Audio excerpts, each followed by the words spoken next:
क्या होता है ब्लैक फंगस और वाइट फंगस? क्या ब्लैक फंगस कोरोना से रिलेटेड है? इसका असर कहाँ होता है? क्यों होता है ब्लैक फंगस? और अब ये नया येलो फंगस क्या है? इनमें से कौन सा ज़्यादा खतरनाक है? आइए समझते हैं आज के इस वीडियो में और जानते हैं इनके लक्षण, नुकसान और बचाव के तरीके। हम सब जानते हैं कि देश भर में कोरोना के खतरे के बीच में कई और बीमारियों का भी खतरा बढ़ता ही चला जा रहा है। कोरोना होने के बाद शरीर की इम्यूनिटी वीक हो जाती है और इम्यूनिटी कमज़ोर होने के कारण बहुत सी बीमारियां हमला कर देती हैं। इन्हीं बीमारियों में से एक है ब्लैक फंगस। कोविड की दूसरी लहर में मई मंथ में ब्लैक फंगस के केस कंटिन्यू सामने आने लगे। इसके बाद वाइट फंगस सामने आया और फिर कुछ इलाकों में येलो फंगस फैलने लगा और इसकी खबर आने लगी। एक एक करके समझते हैं क्या है ये, क्या है ब्लैक फंगस और इसके लक्षण क्या हैं। एम्स के एक डॉक्टर ने बताया, उनका कहना है कि ब्लैक फंगस कोई नया इन्फेक्शन नहीं है और ये कोई फर्स्ट टाइम नहीं आया है, पहले भी डॉक्टर्स उसे बहुत देख चुके हैं।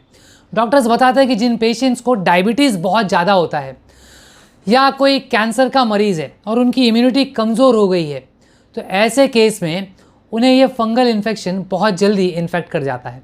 स्पेशलिस्ट और न्यूरोलॉजिस्ट का कहना है कि कोविड की सेकेंड वेव में ब्लैक फंगस के बहुत पेशेंट देखने को मिले और ये संक्रमण की ऐसी लहर है जिसे पहले कभी नहीं देखा गया है।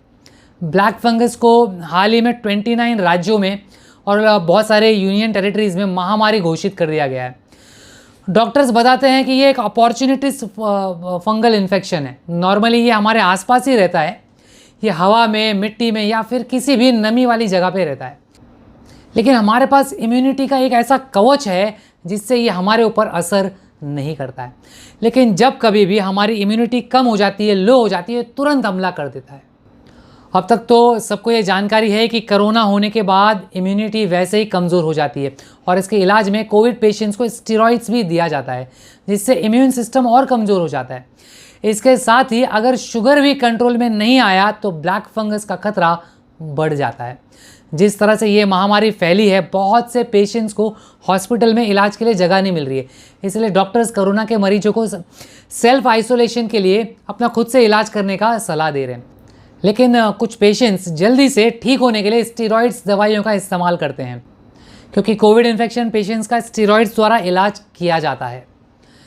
लेकिन स्टेरॉइड्स देने में जो सावधानी बरतनी चाहिए वो अक्सर कई बार नहीं बरती जाती है। नतीजा ये होता है कि मरीज़ ठीक होने की बजाय दूसरी बीमारी से ग्रसित हो जाता है। डॉक्टर्स बताते हैं कि ब्लैक फंगस तो पुरानी बीमारी है, लेकिन कोरोना होने के बाद इसमें साइनस, ब्रेन और आंखें भी शामिल हो जाती हैं। अब देखिए, जब इसमें ब्रेन शामिल हो जाता है तो ये फिर सर्जरी के बाद भी कई बार ठीक ही नहीं होता और इससे बचना बेहद मुश्किल हो जाता है।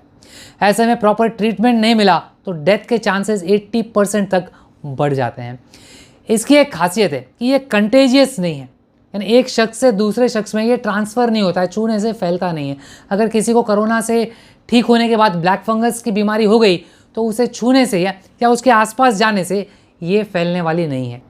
As per doctors and researchers, जो इनिशियल सिम्टम्स है ब्लैक फंगस के, अगर आप कोरोना से ठीक हुए और उसके बाद अचानक बहुत सिर दर्द होता है, आँखों के पास या आँखों के पीछे के हिस्से में बहुत दर्द होना शुरू हो जाता है, या फिर नाक बंद हो जाती है, नाक से खून आना शुरू हो जाता है, काले रंग का पानी आना, चेहरे पर सूजन आना, पलके गिरना, ऐसा कुछ भी होता है तो तुरंत अपने डॉक्टर के साथ में कांटेक्ट करिए।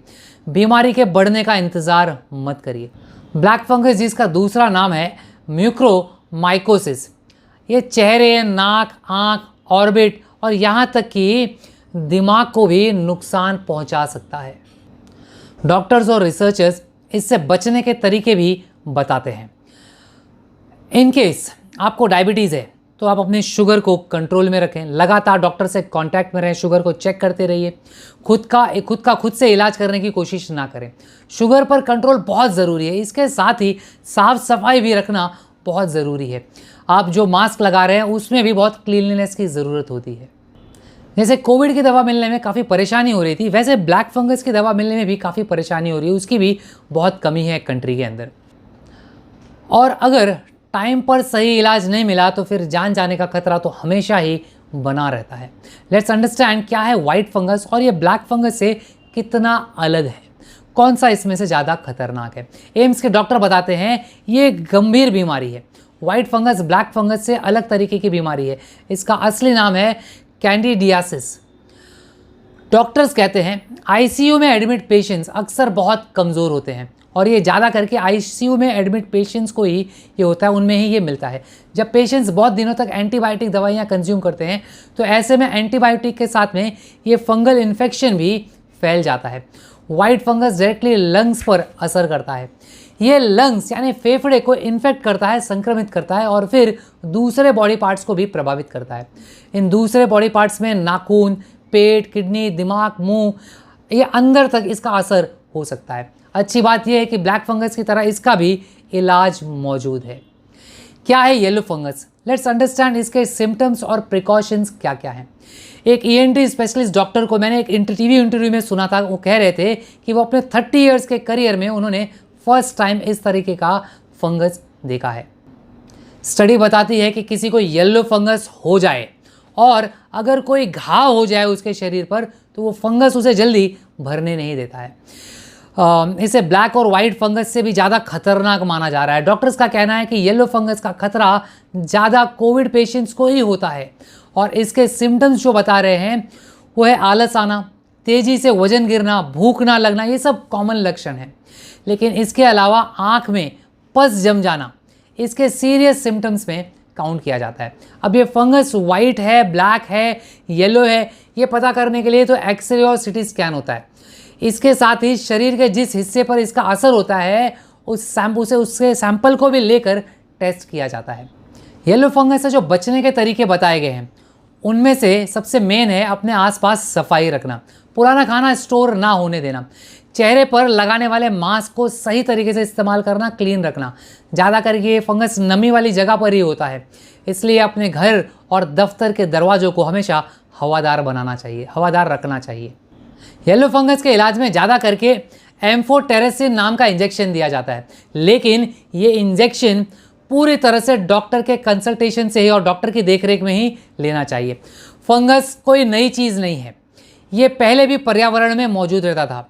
इनके होने वाले इन्फेक्शन को फंगल इन्फेक्शन कहा जाता है। ज़्यादा करके फंगल इन्फेक्शन से हमें बहुत खतरा नहीं होता है, लेकिन कुछ संक्रमण जानलेवा भी हो सकते हैं। दांत, खाद, खुजली, ये भी एक तरह का फंगल इन्फेक्शन ही है।